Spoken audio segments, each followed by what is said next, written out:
빗줄기가 미친 듯이 도시의 아스팔트를 때리고 있었다.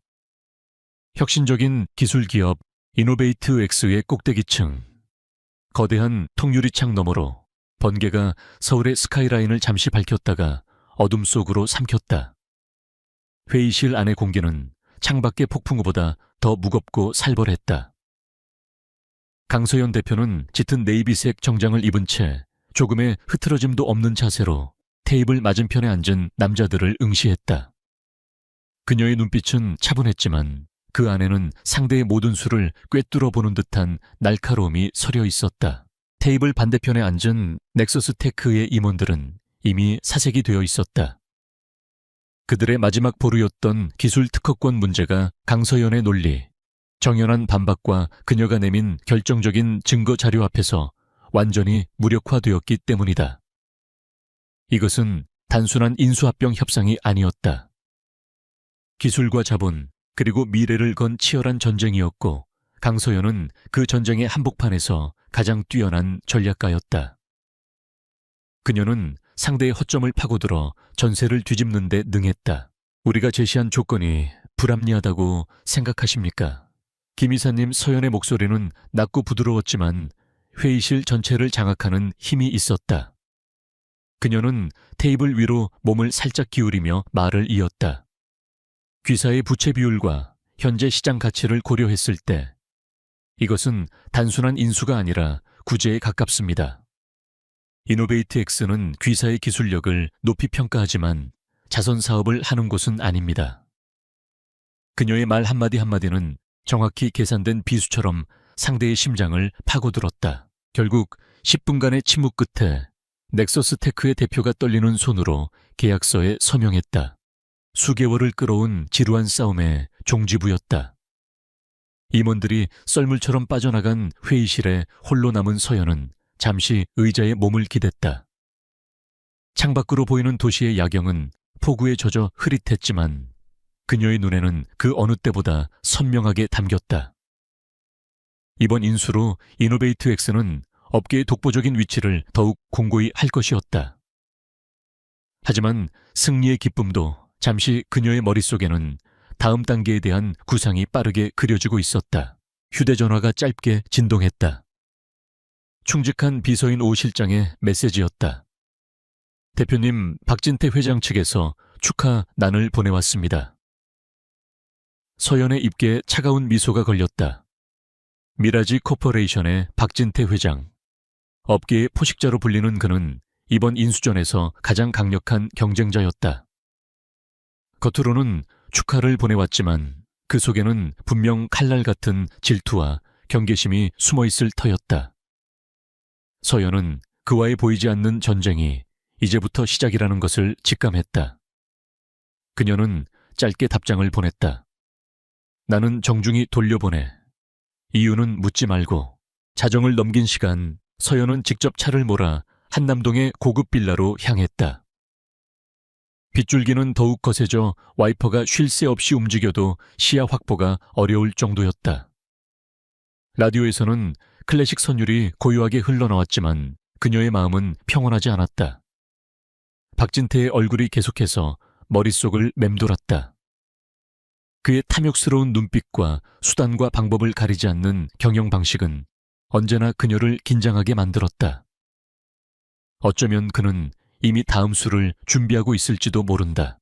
외곽의 한적한 도로에 접어들었을 때였다. 뒤에서부터 무섭게 달려오는 대형 트럭의 헤드라이트 불빛이 백미러를 가득 채웠다. 서연은 본능적으로 위험을 감지하고 속도를 높였다. 하지만 트럭은 마치 먹이를 쫓는 맹수처럼 끈질기게 따라붙으며 경적을 울려댔다. 단순한 난폭 운전이 아니었다. 명백한 의도를 가진 위협이었다. 심장이 세차게 뛰기 시작했지만 그녀는 침착하게 핸들을 잡고 정신을 집중했다. 수많은 위기를 헤쳐온 그녀의 담대함이 빛을 발하는 순간이었다. 트럭이 마침내 그녀의 차 옆으로 나란히 붙었다.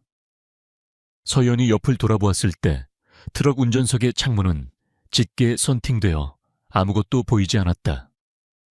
그 순간 트럭이 거대한 몸체로 그녀의 차를 강하게 밀어붙이기 시작했다. 극짧은 비명과 함께 서연의 차가 중심을 잃고 휘청거렸다. 빗길에 미끄러진 타이어가 아스팔트 위에서 찢어질 듯한 마찰음을 냈다. 그녀는 필사적으로 핸들을 조작하며 차체를 바로잡으려 애썼지만 압도적인 힘의 차이를 극복할 수는 없었다. 결국 차는 가드레일을 들이받고 튕겨져 나가 도로 아래 비탈길로 굴러 떨어졌다. 차체가 뒤집히고 유리가 산산조각 나는 굉음과 함께 모든 것이 암흑으로 변했다. 마지막 순간 서연의 의식 속에는 자신을 밀어붙이던 트럭의 무자비한 불빛과 박진태 회장의 비열한 미소만이 잔상처럼 남았다. 칠흑 같은 어둠이 그녀의 모든 것을 집어삼키기 전 그녀는 희미하게 중얼거렸다. 아직 끝나지 않았어. 얼마나 시간이 흘렀을까. 강소연은 깊고 긴 터널을 지나든 아득한 어둠 속을 헤매다 희미한 빛을 향해 천천히 떠올랐다. 머리가 깨질 듯한 통증과 함께 눈을 떴을 때 가장 먼저 시야에 들어온 것은 화려한 크리스털 샹들리에였다. 익숙한 병원의 차가운 천장이 아니었다. 부드러운 실크 이불의 감촉 공기 중에 은은하게 퍼지는 값비싼 향초 냄새, 그리고 고풍스러운 가구들. 모든 것이 낯설었다. 그녀는 천천히 상반신을 일으켰다. 온몸이 쑤셨지만 심각한 외상은 없는 듯 했다. 여기는 어디지? 나는 누구지? 머릿속이 새하얀 백지처럼 텅 비어 있었다. 자신의 이름조차 기억나지 않았다. 필사적으로 기억의 조각을 더듬어 보려 했지만 안개가 낀 것처럼 모든 것이 흐릿할 뿐 붙잡을 수 있는 것은 아무것도 없었다. 유일하게 떠오르는 것은 차가운 빗줄기와 눈을 멀게 할 듯한 헤드라이트 불빛, 그리고 모든 것을 집어삼키던 충격의 순간뿐이었다. 사고가 있었다. 그것만이 그녀가 인지할 수 있는 유일한 사실이었다. 그때 육중한 문이 소리 없이 열리고 한 중년 남자가 방 안으로 들어왔다. 50대 후반으로 보이는 그는 값비싼 맞춤 정장을 입고 있었으며 온화해 보이는 인상 속에서도 사람을 압도하는 특유의 권위가 느껴졌다. 그는 침대에 앉아있는 서연을 보고는 걱정스러운 표정을 지으며 다가왔다. 그의 눈빛에는 안도감과 복잡, 미묘한 감정이 뒤섞여 있었다. 서연은 본능적으로 경계하며 몸을 뒤로 살짝 물렸다. 여보, 드디어 일어났군. 정말 걱정했어. 남자의 목소리는 중후하고 부드러웠다. 하지만 여보라는 단어가 서연의 귀에 꽂히는 순간 그녀의 혼란은 극에 달했다. 이 남자는 누구지, 왜 나를 여보라고 부르는 거지? 그녀는 아무 말도 할 수 없었다. 그저 낯선 남자를 바라보며 마른 입술을 달싹일 뿐이었다. 남자는 그녀의 반응을 예상했다는 듯 침대 옆 의자에 조용히 앉았다. 의사가 말하길 사고 충격으로 일시적인 기억 상실증이 올 수 있다고 하더군. 아무것도 기억나지 않는 거요. 그의 질문에 서연은 힘겹게 고개를 끄덕였다. 그러자 남자는 부드럽게 미소 지으며 그녀의 손을 잡으려 했다. 서연이 움찔하며 손을 피하자 그는 잠시 멈칫했지만 이내 자연스럽게 손을 거두고 말을 이었다. 괜찮소. 시간이 지나면 차차 기억이 돌아올 거요. 내가 옆에서 천천히 다 설명해 주겠소. 남자는 자신을 아우라 그룹의 한태준 회장이라고 소개했다. 그리고 그녀는 그의 아내인 유하나라고 했다. 며칠 전 빗길에 차가 미끄러지는 사고를 당했고 그 이후로 계속 의식을 잃고 있었다는 것이다. 한태준의 설명은 너무나도 자연스러워서 서연은 순간 정말 그런 것일지도 모른다고 생각했다. 하지만 마음속 깊은 곳에서부터 무언가 잘못되었다는 강한 위화감이 끊임없이 경고 신호를 보내고 있었다. 나는 유하나라고요. 서연이 처음으로 입을 열어 물었다. 자신의 목소리마저 낯설게 느껴졌다. 한태준은 인자한 표정으로 고개를 끄덕였다. 그렇소. 당신은 내 소중한 아내이자 우리 두 아들의 어머니요. 아이들도 당신을 무척이나 걱정하고 있어. 아들이라는 말에 서연의 눈이 커졌다. 내게 아들이 있다고, 그것도 둘씩이나 도저히 믿을 수 없는 이야기였다. 그녀의 표정을 읽은 한태준이 문 쪽을 향해 나지막이 말했다. 얘들아, 들어오너라. 엄마가 깨어나셨다. 문이 열리고 2명의 젊은 남자가 방으로 들어섰다. 한 명은 20살 초반으로 보이는 날카로운 눈매와 차가운 분위기를 가진 청년이었다. 그는 한태준과 꼭 닮은 얼굴이었지만 표정은 얼음장처럼 차가웠다. 다른 한 명은 그보다 조금 어려 보이는 반항적인 눈빛과 자유분방한 옷차림을 한 소년이었다. 둘은 침대에서 조금 떨어진 곳에 서서 마치 처음 보는 사람을 대하듯 무표정하게 서연을 바라볼 뿐이었다. 그들의 눈빛 어디에도 어머니를 걱정하는 아들의 모습은 찾아볼 수 없었다. 인사하렴. 지훈아. 한태준이 아들들을 재촉했다. 그러자 형으로 보이는 청년 지훈이 마지못해 입을 열었다. 그의 목소리는 그의 표정만큼이나 차가웠다. 몸은 좀 어떠십니까? 그것은 안부를 묻는 질문이라기보다는 형식적인 보고를 요구하는 듯한 말투였다. 동생 지훈은 아예 입을 다문 채 팔짱을 끼고 비스듬히 서서 경계심 가득한 눈으로 서연을 훑어볼 뿐이었다. 강서연, 아니 이제는 유하나라고 불리는 여자는 이 기이하고 차가운 상황 속에서 완전히 고립된 기분을 느꼈다. 자신을 아내라고 부르는 낯선 남자와 어머니를 보는 것이 아닌 이방인을 관찰하는 듯한 두 아들. 이 거대한 저택은 마치 금으로 만든 감옥처럼 느껴졌다. 그녀의 과거는 짙은 안개 속에 갇혔고 현재는 믿을 수 없는 거짓말로 채워져 있었다. 그녀는 알 수 있었다. 이것은 단순한 사고와 기억 상실이 아니라는 것을. 거대한 음모의 한가운데 그녀는 완전히 혼자였다. 그녀의 새로운 삶은 이렇게 차갑고 불길한 재회와 함께 시작되고 있었다. 유하나라는 새로운 이름으로 맞이한 첫 아침은 숨막히는 정막 속에서 시작되었다. 그녀가 잠에서 깨어난 침실은 어지간한 호텔 스위트룸보다 더 넓고 화려했지만 그 화려함은 그녀에게 어떠한 위안도 주지 못했다. 마치 잘 짜인 연극 무대에 던져진 소품이 된 기분이었다. 잠옷으로 주어진 실크 가운의 부드러운 감촉마저 이질적으로 느껴졌다. 그녀는 거울 앞에 서서 자신의 얼굴을 물끄러미 바라보았다. 분명 자신의 얼굴인데도 그 안의 영혼은 다른 사람의 것인 양 낯설었다. 아침 식사를 위해 내려간 1층의 다이닝룸은 그야말로 황금으로 지은 성체의 일부 같았다. 긴 원목 테이블 위에는 완벽하게 세팅된 은식기들이 차가운 빛을 발하고 있었고 집안의 사용인들은 그림자처럼 조용히 움직이며 음식을 날랐다. 테이블 상석에는 이미 한태준 회장이 앉아 경제신문을 읽고 있었고 그의 양옆으로 한지훈과 한지훈 형제가 약속이나 한 듯 무표정한 얼굴로 자리를 지키고 있었다. 하나가 들어서자 세 남자의 시선이 일제히 그녀에게 쏠렸다. 일어났군 여보. 잠자리는 편했소. 한태준이 신문을 내려놓으며 다정하게 물었지만 그 목소리에는 어떠한 온기도 실려 있지 않았다. 그것은 철저히 계산된 연기처럼 들렸다. 하나는 마지못해 고개를 끄덕이며 그의 맞은편에 앉았다.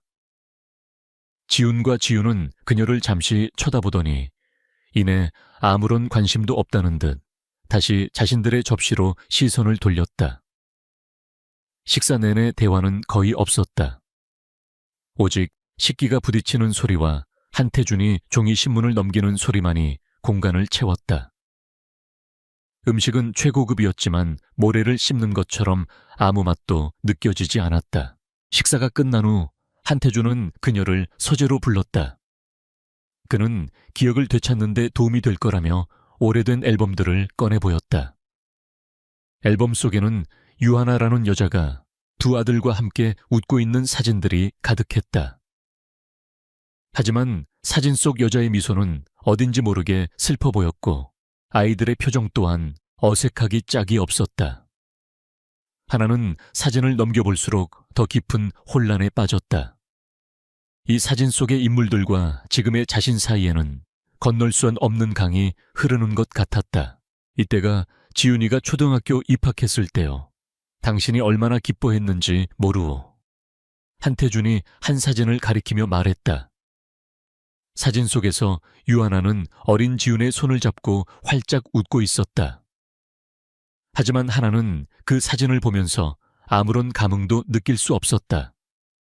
오히려 그녀의 머릿속에서는 감상적인 회상이 아니라 사진의 구도와 인물들의 미세한 표정 변화에 대한 분석적인 질문들이 떠올랐다.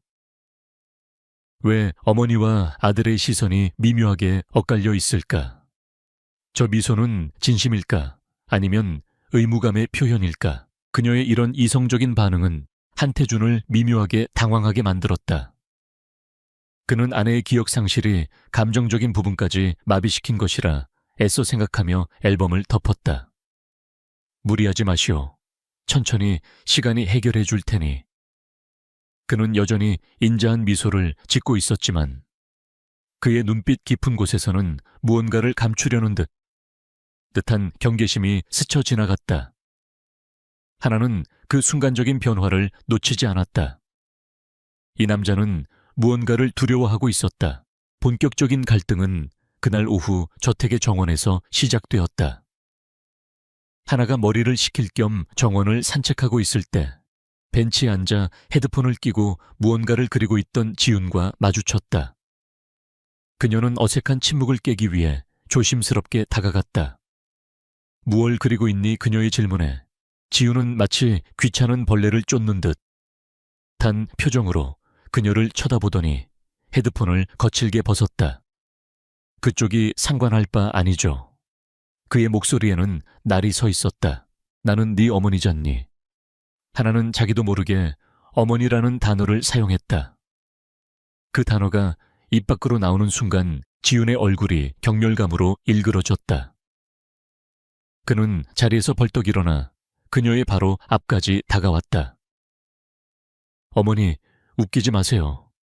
우리 어머니는 당신처럼 그렇게 뻔뻔한 눈으로 사람을 쳐다보지 않았어. 그리고 그렇게 차갑지도 않았다고. 그의 외침은 분노와 슬픔이 뒤섞인 절규에 가까웠다. 하나는 지훈의 격한 반응에 당황했지만 이상하게도 두렵지는 않았다.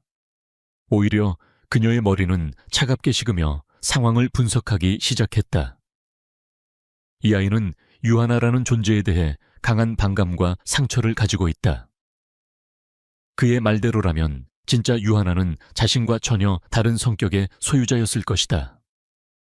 그렇다면 이 아이의 분노는 지금의 나를 향한 것이 아니라 과거의 어머니에게서 비롯된 것일 수도 있다.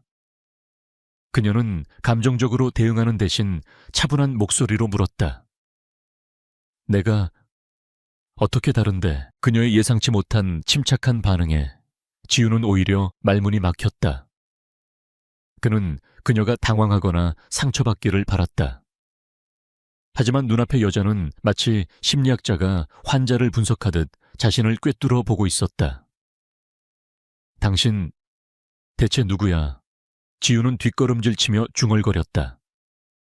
그는 더 이상 아무 말도 하지 않고 스케치북을 챙겨 휙 돌아 저택 안으로 들어가 버렸다. 정원에는 하나만이 홀로 남아 방금 전에 대화를 복귀하며 깊은 생각에 잠겼다. 그녀의 본능이 속삭이고 있었다. 이 집의 비밀을 푸는 열쇠는 저 아이들이 쥐고 있을지도 모른다고. 더 큰 균열은 저녁 식사 자리에서 예기치 않게 발생했다. 한태준은 식사 중에 아우라 그룹의 자회사 중 하나가 겪고 있는 문제에 대해 지훈과 대화를 나누고 있었다. 내용은 해외 합작법인의 지분 문제와 관련된 복잡한 법적 분쟁이었다. 하나는 대화에 끼어들 생각 없이 조용히 식사만 하고 있었지만 두 사람이 나누는 대화의 내용이 귀에 들려올수록 무언가 잘못되었다는 느낌을 지울 수 없었다. 상대 측에서 국제 중재를 요구하고 나선 이상 우리가 불리합니다. 계약서상의 독소 조항을 미처 확인하지 못한 저희 쪽 실수가 큽니다. 지훈이 냉철하게 상황을 보고했지만 그의 목소리에는 짙은 패배감이 묻어 있었다. 한태준 역시 미간을 찌푸리며 뾰족한 수가 없다는 듯 한숨을 내쉬었다. 그 순간 하나가 자기도 모르게 입을 열었다. 국제중재로 가기 전에 해당 국가의 상법에 명시된 영업비밀보호법을 역으로 이용할 수는 없나요? 그녀의 말이 끝나자마자 식탁에는 얼음 같은 침묵이 흘렀다. 한태중과 지훈, 심지어는 늘 딴청을 피우던 지훈까지 놀란 눈으로 그녀를 쳐다보았다. 그녀가 방금 내뱉은 말은 단순한 의견이 아니었다. 그것은 국제 M&A 전문가나 베테랑 변호사만이 제시할 수 있는 수준의 날카로운 전략이었다. 한태준이 먼저 침묵을 깼다. 여보, 그게 무슨 말이오? 당신이 그런 걸 어떻게 해? 그의 목소리는 당혹감으로 미세하게 떨리고 있었다. 하나는 자신이 무슨 말을 했는지 깨닫고 순간 아찔했다. 이것은 유하나라는 가정주부가 할 수 있는 말이 아니었다. 이것은 강서연의 본능이었다. 수많은 협상 테이블에서 위기를 돌파해왔던 그녀의 전략적 사고가 무의식 중에 터져 나온 것이다. 그냥 어디선가 들은 것 같아서요.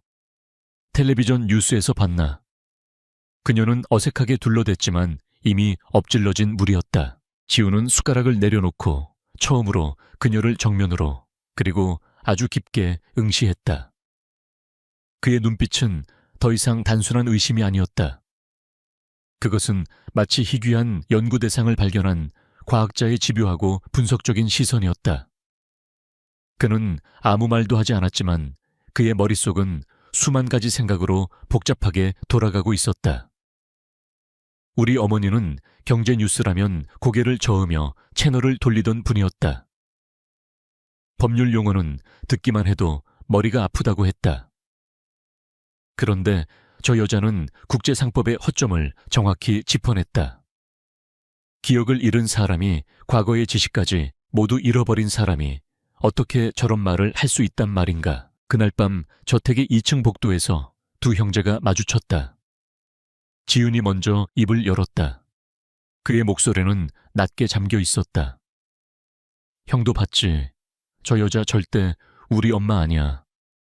느낌이 완전 달라. 소름 끼친다고. 평소라면 동생의 감정적인 말을 무시했을 지훈이었지만 이번만큼은 달랐다. 그는 창밖의 어둠을 응시하며 나지막이 대답했다. 느낌의 문제가 아니야, 지훈아. 논리의 문제지. 그는 동생 쪽으로 고개를 돌렸다.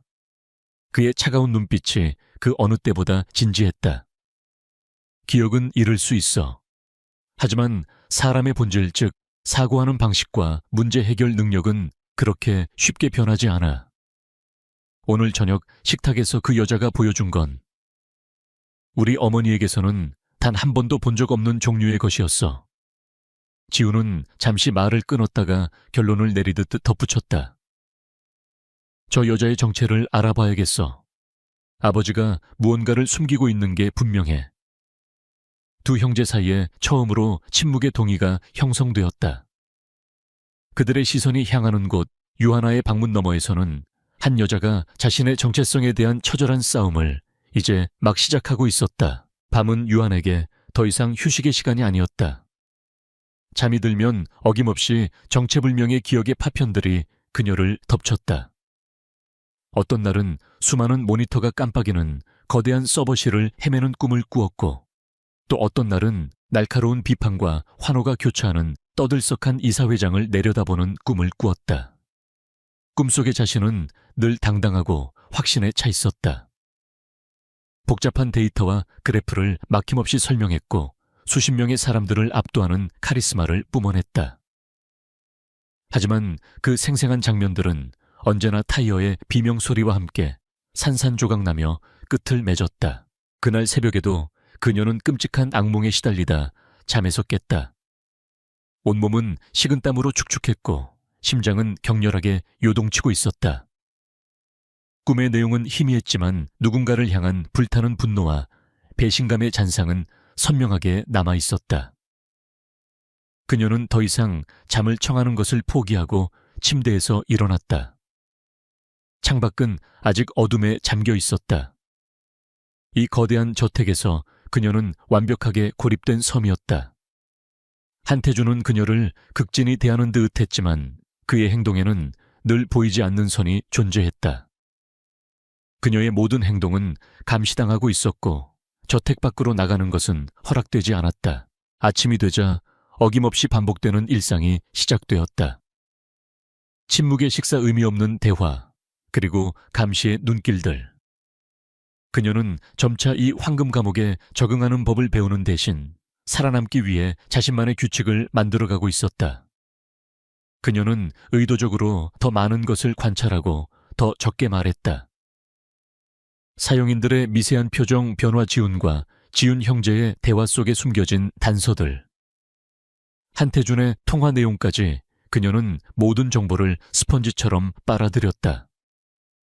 기억을 잃었을지는 몰라도 상황을 분석하고 핵심을 파악하는 그녀의 본능적인 능력은 사라지지 않았다. 그날 오후 무료함을 견디지 못한 그녀는 저택 안을 배회하다가 평소에는 잘 사용하지 않는 작은 거실에 들어섰다. 벽에는 커다란 텔레비전이 걸려 있었고 마침 경제 전문 채널이 켜져 있었다. 앵커가 심각한 표정으로 한 기업의 위기에 대해 이야기하고 있었다. 혁신적인 기술로 업계를 선도하던 이노베이트엑스가 창업주인 강서연 대표의 갑작스러운 실종 이후 심각한 경영난에 봉착했습니다. 연일 주가가 폭락하는 가운데 이노베이트엑스, 그 이름이 들리는 순간 하나의 심장이 쿵 하고 내려앉았다. 알 수 없는 그리움과 안타까움이 파도처럼 밀려왔다. 화면에는 참고 자료로 한 여자의 사진이 떠올랐다. 짧은 단발머리에 지적인 안경, 자신감 넘치는 눈빛을 한 여자. 그것은 그녀가 매일 아침 거울 속에서 마주하는 바로 자신의 얼굴이었다. 강서연 대표. 앵커가 부르는 이름이 망치처럼 그녀의 머리를 때렸다. 나는 유아나가 아니라 강서연이었나. 그녀는 소파에 주저앉아 화면에서 눈을 뗄 수 없었다.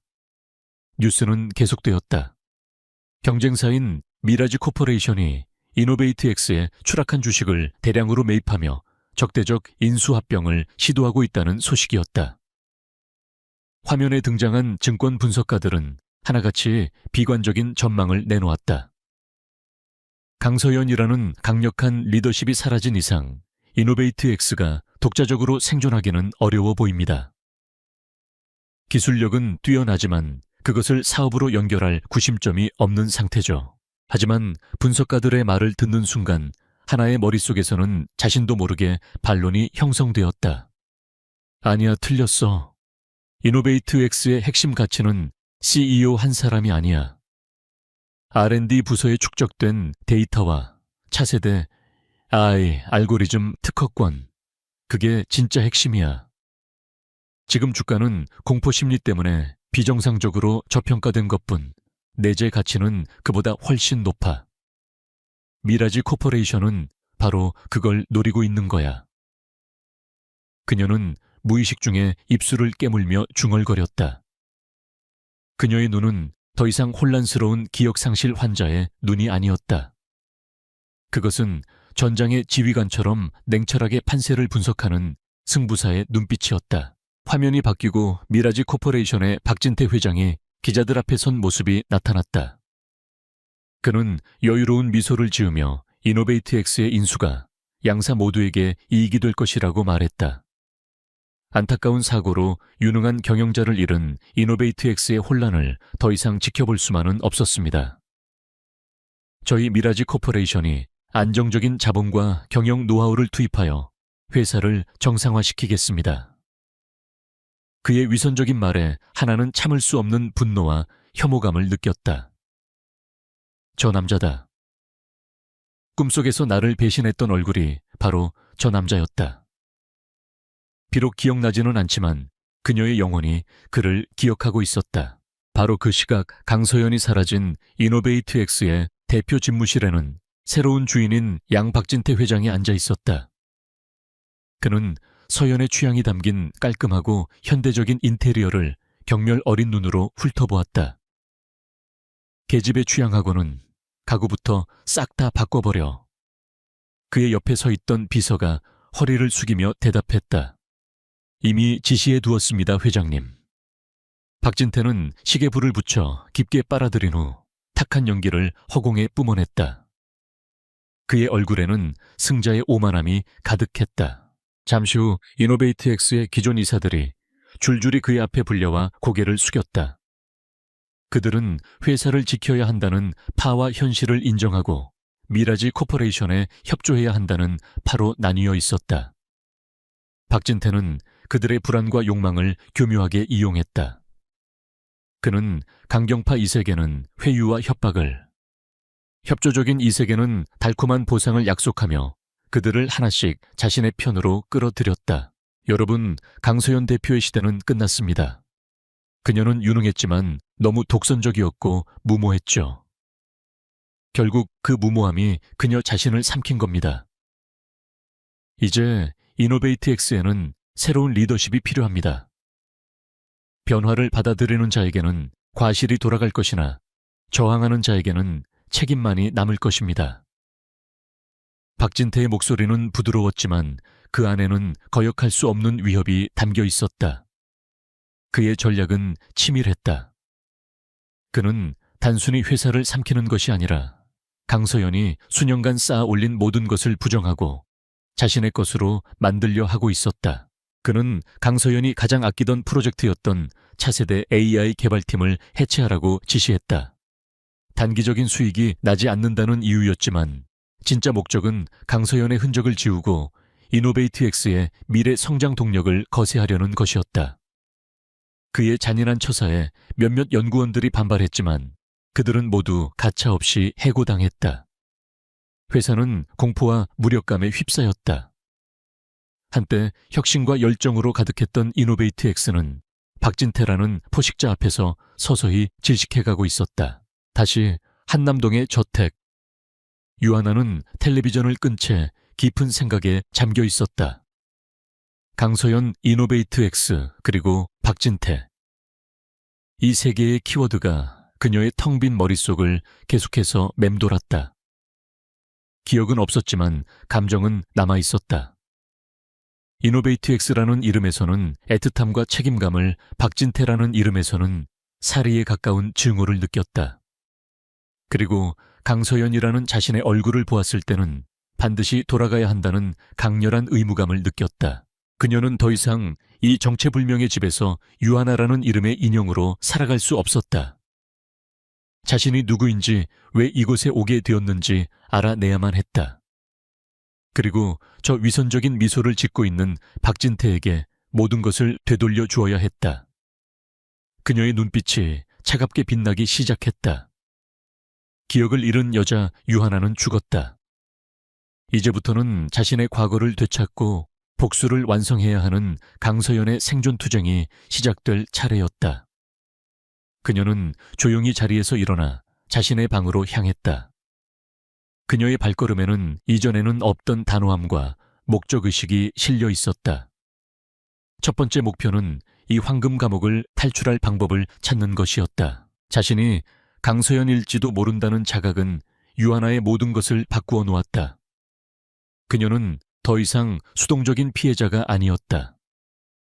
이제 그녀는 이 거대한 저택을 자신의 생존과 진실 규명을 위한 전쟁터로 삼기로 결심했다. 그녀의 첫 번째 임무는 이 황금 감옥의 구조와 규칙을 완벽하게 파악하는 것이었다. 그녀는 기억을 되찾기 위해 노력하는 척하며 저택 구석구석을 돌아다녔다. 그녀의 눈은 단순한 풍경이 아닌 CCTV의 사각지대, 경호원들의 교대 시간 사용인들의 이동 동선 등 모든 것을 세밀하게 기록하고 분석했다.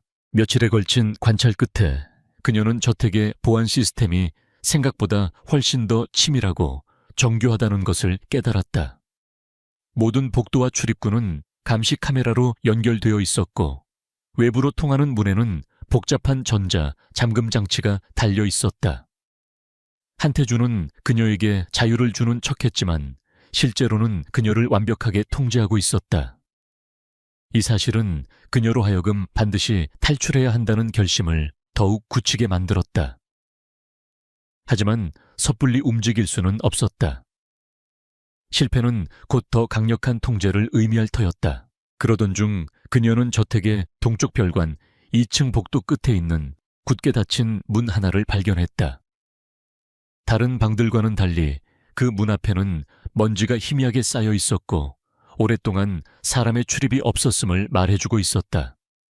문고리는 구식 열쇠 잠금 장치였지만 억지로 열려고 한 흔적은 없었다. 그녀가 문고리를 잡아 돌렸을 때 역시나 문은 잠겨 있었다. 이상한 끌림에 그녀는 문틈으로 안을 엿보려 했지만 어둠뿐이었다. 그녀는 직감했다. 저 문 너머에 유아나라는 여자의 진짜 비밀이, 그리고 자신이 이곳에 오게 된 이유의 단서가 숨겨져 있을 것이라고. 그녀의 비밀스러운 조사는 며칠간 조용히 계속되었다. 그녀는 어떻게 하면 저 문을 열 수 있을까 밤낮으로 고민했다. 그러던 어느 날 저녁 저택에 큰 소란이 일어났다. 거실에서 한태준이 지훈에게 고함을 치는 소리가 들려왔다. 이 망나니 같은 놈, 대체 정신을 어디다 두고 다니는, 개냐 한씨, 집안 얼굴에 먹칠을 해도 유분수지 평소 감정을 잘 드러내지 않던 한태준의 격앙된 목소리에 하나는 조용히 거실 쪽으로 다가갔다. 상황은 심각해 보였다. 지훈이 최근 공모전에 출품했던 디지털 아트 작품이 표절 시비에 휘말린 것이다. 원작자라고 주장하는 사람이 나타나 언론에 제보했고 아우라그룹의 막내 아들이라는 신분 때문에 사건은 순식간에 일파만파로 커지고 있었다. 지훈은 차가운 얼굴로 노트북 화면을 보며 상황을 보고했다. 상대 측 변호사가 보낸 내용 증명입니다.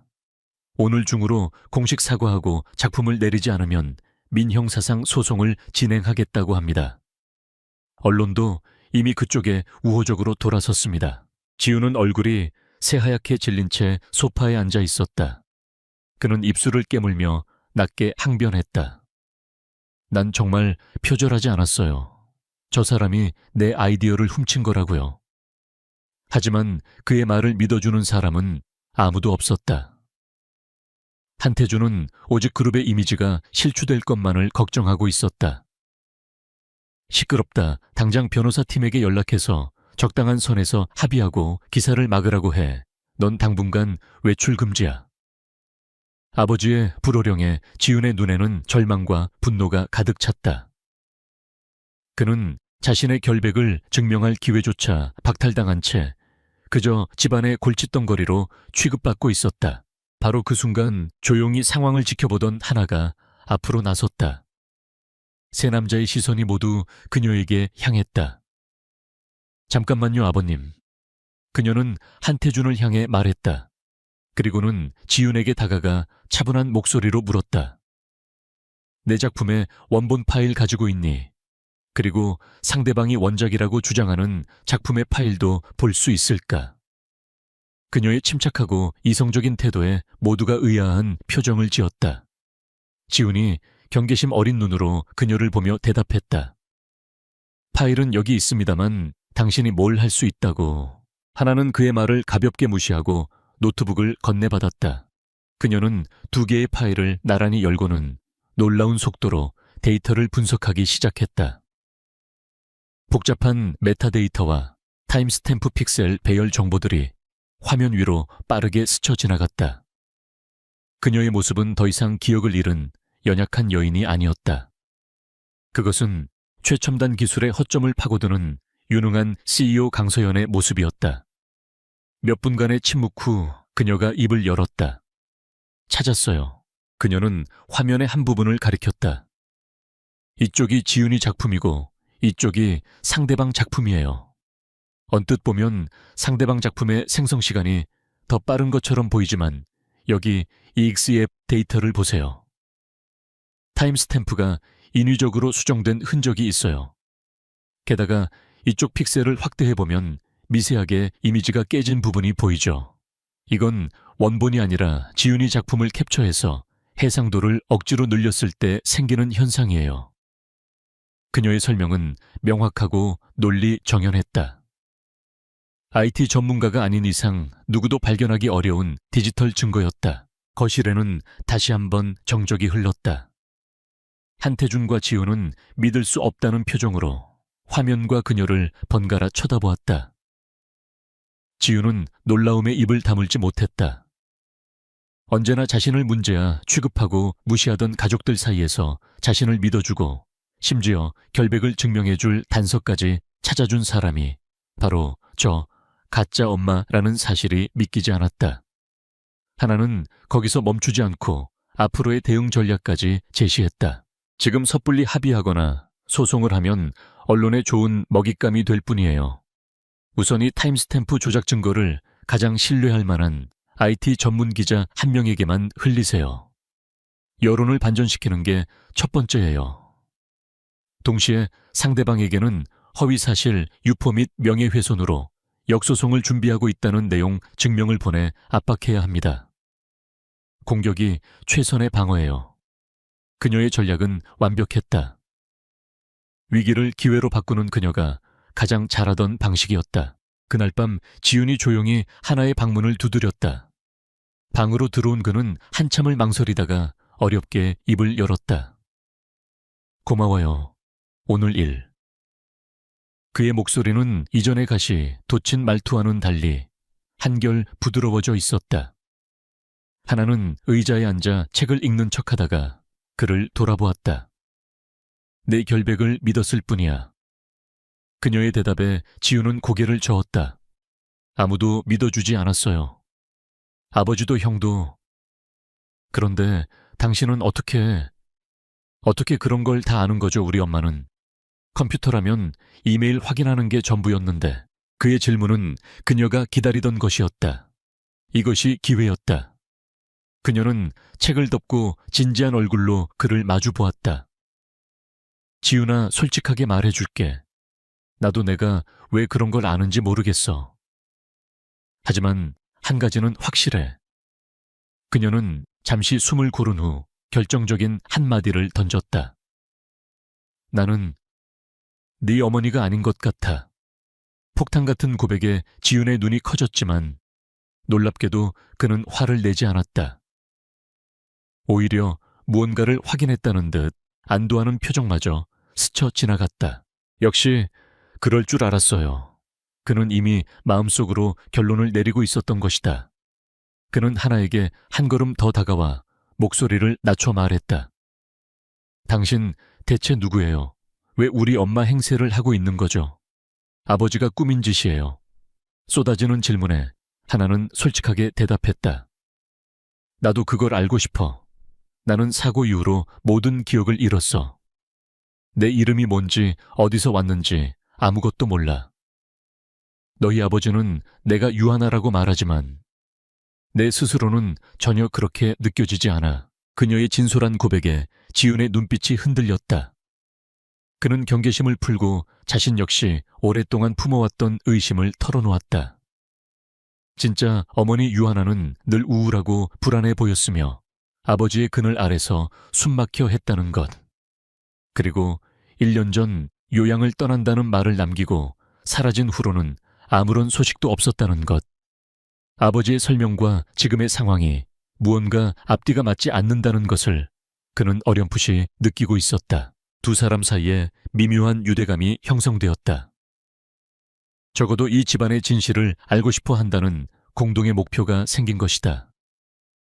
하나는 이 기회를 놓치지 않고 본론을 꺼냈다. 동쪽 별관 2층 끝에 있는 잠긴 방, 그 방에 대해 아는 거 있니?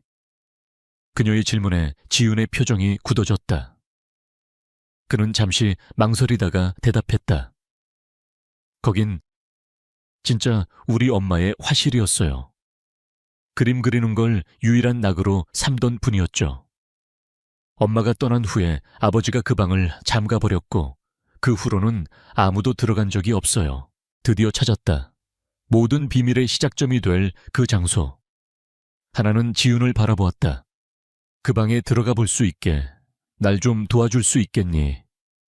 지윤은 잠시 고민했지만 이내 결심한 듯 고개를 끄덕였다. 그의 눈에는 반항심 대신 진실을 파헤치려는 공모자의 의지가 담겨 있었다. 이렇게 적대적이었던 아들과 정체불명의 어머니 사이에 누구도 예상치 못한 비밀스러운 동맹이 맺어지고 있었다. 지훈과의 위태로운 동맹은 강서연의 계획에 새로운 동력을 불어넣었다. 혼자서는 불가능했던 저택. 내부의 정보들이 지훈을 통해 흘러 들어왔다.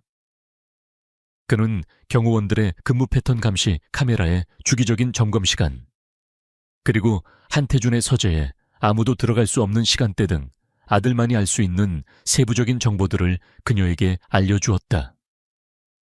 두 사람은 한태준의 눈을 피해 밤마다 짧게 만나 비밀의 화실로 잠입할 계획을 세웠다. 마치 한 편의 첩보 영화를 찍는 것처럼 그들의 관계는 공모자로서의 긴장감으로 가득 찼다. 작전 실행일은 일주일에 한 번 저택의 보안 시스템 전체가 리부팅되는 토요일 새벽 2시로 정해졌다. 약 10분간의 짧은 시간 동안 일부 감시 카메라가 작동을 멈추는 유일한 기회였다.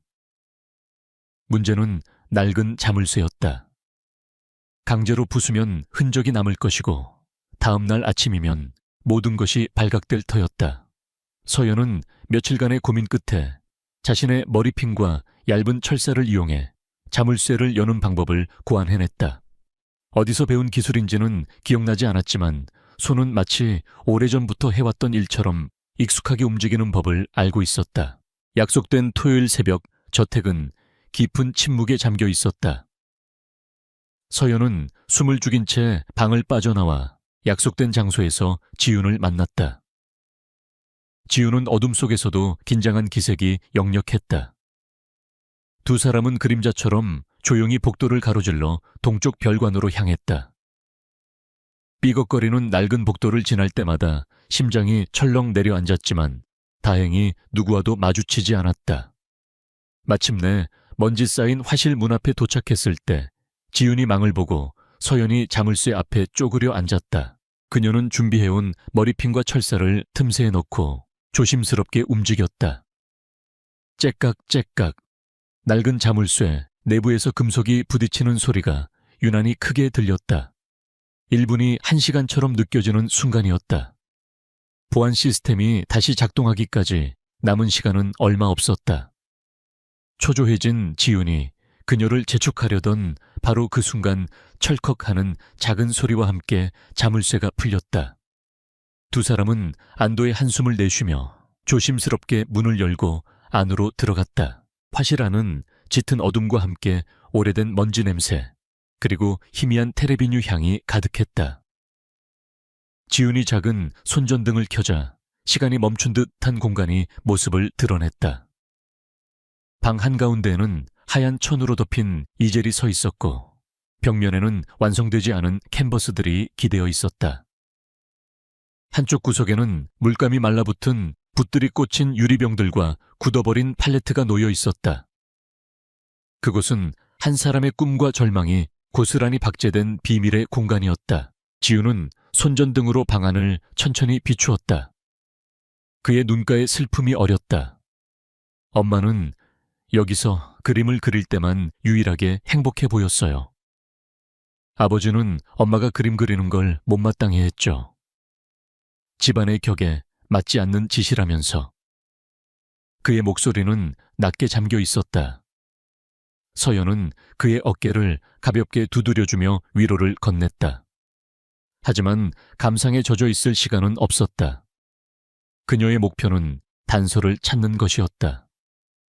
그녀는 지훈에게 감정을 추스를 시간을 주고 자신은 방 구석구악을 체계적으로 살피기 시작했다. 대부분의 그림들은 어두운 색채의 풍경화나 표정 없는 인물화였다. 진짜 유아나는 분명 깊은 우울감에 시달리고 있었을 것이다. 서연은 그림들을 살피던 중 유독 크기가 큰 미완성 현우 상화 뒤에 무언가 숨겨져 있는 것을 발견했다. 캔버스를 조심스럽게 치우자 그 뒤에는 낡고 자그마한 나무 상자 하나가 놓여 있었다. 상자에는 작은 자물쇠가 달려 있었지만 오래된 것이라 조금 힘을 주자 쉽게 부서졌다. 상자 안에는 낡은 편지, 몇 통과 빛바랜 사진들, 그리고 손바닥만 한 크기의 갈색 가죽 다이어리가 들어있었다. 서연의 심장이 세차게 뛰기 시작했다. 이것이 바로 그녀가 찾던 것이었다. 그녀는 다이어리를 펼쳤다. 속지는 누렇게 변색되어 있었고 글씨는 가늘게 떨리고 있었다. 유하나는 자신의 모든 비밀과 두려움을 이곳에 기록해 놓은 것이 분명했다. 서연과 지우는 손전등 불빛 아래에 머리를 맞대고 다이어리를 읽어 내려가기 시작했다. 다이어리의 내용은 대부분 남편인 한태준에 대한 두려움과 저택에서의 답답한 삶에 대한 토로였다. 하지만 뒷부분으로 갈수록 구체적인 이름과 사건들이 등장하기 시작했다. 오늘도 그이가 BJ이라는 사람을 만나고 왔다. 두 사람의 대화는 늘 나를 불안하게 만든다. 이노베이트X라는 회사와 그들이 계획하고 있다는 끔찍한 사고에 대한 이야기였다. 내가 모든 것을 알고 있다는 사실을 그이가 알게 될까봐 두렵다. PJT, 박진태, 그리고 이노베이트X. 퍼즐 조각이 맞춰지는 순간이었다. 서연은 숨을 멈췄다. 한태준과 박진태는 공범이었다.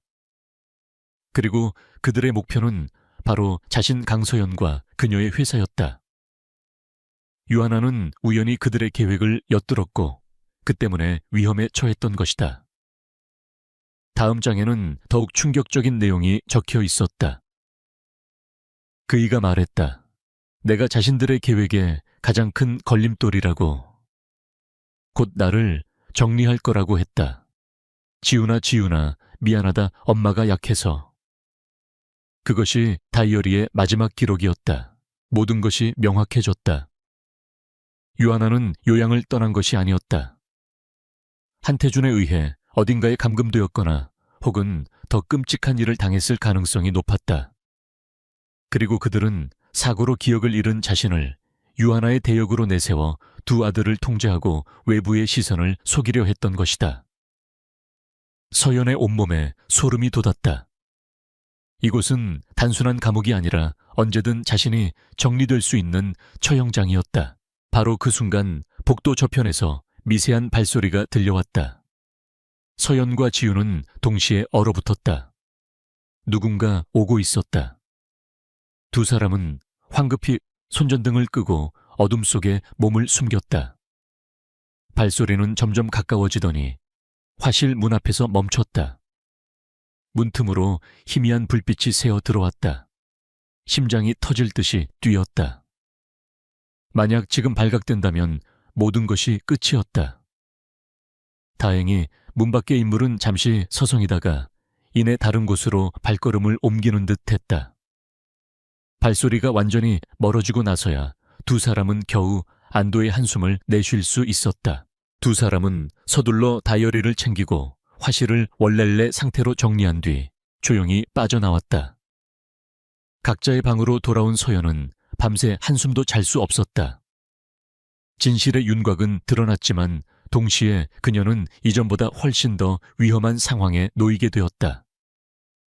한태준은 아내의 실종과 자신의 살인 미수 사건을 모두 덮으려 하는 위험한 인물이었다. 그리고 그는 서서히 그녀를 의심하기 시작하고 있었다. 그녀의 예상은 다음 날 바로 현실이 되었다. 아침 식사 후 한태준은 부드러운 미소와 함께 그녀에게 새로운 스마트폰을 선물했다. 당신이 쓰던 건 너무 낡았더군. 최신형이니 쓰기 편할 거요. 하지만 서연은 그 스마트폰이 최첨단 도청 및 위치 추적 장치라는 것을 단번에 간파했다. 또한 자신을 수발하던 오랜 가사 도우미가 갑자기 해고되고 그 자리에는 말수가 적고 눈빛이 날카로운 새로운 여자가 배치되었다. 그녀의 일거수일투족을 감시하려는 의도가 명백했다. 한태준의 압박은 교묘하고 치밀했다. 그는 더 이상 그녀에게 기억을 찾으라고 강요하지 않았다. 대신 그녀가 유하나로서의 삶에 완벽하게 안주하도록 보이지 않는 울타리를 더욱 높고 단단하게 쌓아 올리고 있었다. 서연은 이제 깨달았다. 이곳에서 진실을 밝히는 것은 단순히 기억을 되찾는 문제가 아니었다. 그것은 한태준이라는 거대한 적과 목숨을 걸고 벌여야 하는 치열한 싸움이었다. 그녀는 손안의 다이어리를 굳게 움켜쥐었다. 이것이 그녀의 유일한 무기였다. 한지우는 동생과 달랐다. 그는 감정이나 직감에 의존하지 않았다.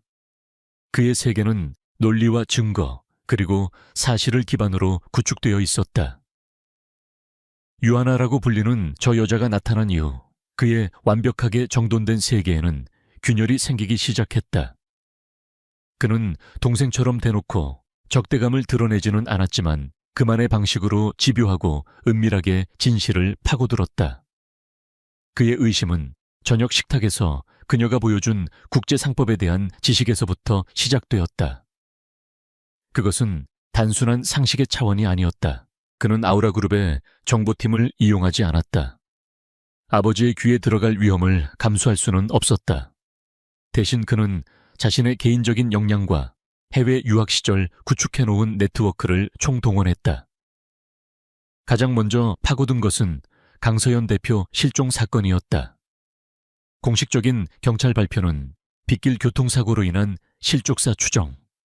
하지만 그는 사고 현장 보고서의 행간에 숨겨진 미심쩍은 부분들을 발견했다. 사고 차량에서 발견된 스키드 마크의 방향, 그리고 사라진 블랙박스. 너무나도 깔끔하게 종결된 사건이었다. 마치 누군가가 서둘러 꼬리를 자른 것처럼 그는 강서연이라는 인물에 대해서도 조사했다. 혜성처럼 나타나 단 10년 만에 이노베이트엑스를 세계적인 기업으로 키워낸 입지전적인 인물. 그녀의 경영 스타일은 데이터에 기반한 과감한 결단력으로 요약되었다. 그녀는 국제 정세와 금융시장의 흐름을 읽는데 천재적이었으며 위기 상황에서 누구보다 냉철한 판단력을 발휘했다. 그가 읽어내려간 강서연의 발자취는 지금 저택에서 유하나로 살고 있는 여자가 보여주는 번뜩이는 통찰력과 정확히 일치했다. 반면 그가 기억하는 어머니 유하나는 세상 물정의 어두운 사람이었다. 그녀의 관심사는 오직 그림과 정원 가꾸기뿐이었고 사업 이야기가 나오면 늘 피곤한 기색을 내비쳤다. 두 인물 사이의 간극은 도저히 기억 상실이라는 변수 하나만으로는 설명할 수 없는 것이었다. 지훈의 머릿속에서 모든 정황 증거들이 하나의 가설을 향해 달려가고 있었다. 저 여자는 강서연이다. 그리고 그녀의 사고와 우리 어머니의 실종, 그리고 아버지 사이에는 분명 어떤 연결고리가 있다. 하지만 그에게는 결정적인 증거, 즉 스모킹건이 부족했다. 그 결정적인 증거는 전혀 예상치 못한 방식으로 그의 눈앞에 나타났다. 당시 지훈은 아우라그룹의 명운이 걸린 동남아시아 리조트 개발 사업을 총괄하고 있었다. 수개월간 공들여온 현지 파트너사와의 최종 계약을 앞두고 갑자기 경쟁사인 JNL그룹이 2배가 넘는 금액을 제시하며 뛰어들었다. JNL의 자금력으로는 불가능에 가까운 액수였다. 명백한 비상식적인 움직임이었지만 파트너사는 흔들리기 시작했고 프로젝트는 좌초될 위기에 처했다. 한태주는 불같이 화를 냈고 이사회는 지훈의 경영 능력을 문제 삼기 시작했다. 그는 며칠 밤을 새워가며 해결책을 찾으려 했지만 뾰족한 수가 보이지 않았다. 압박감과 스트레스로 그의 냉철한 판단력마저 흐려지고 있었다.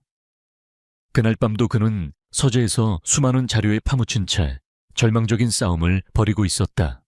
커피로도 가시지 않는 피로감에 잠시 눈을 붙이려던 순간 서재 문이 조용히 열리고 하나가 쟁반에 따뜻한 차를 들고 들어왔다.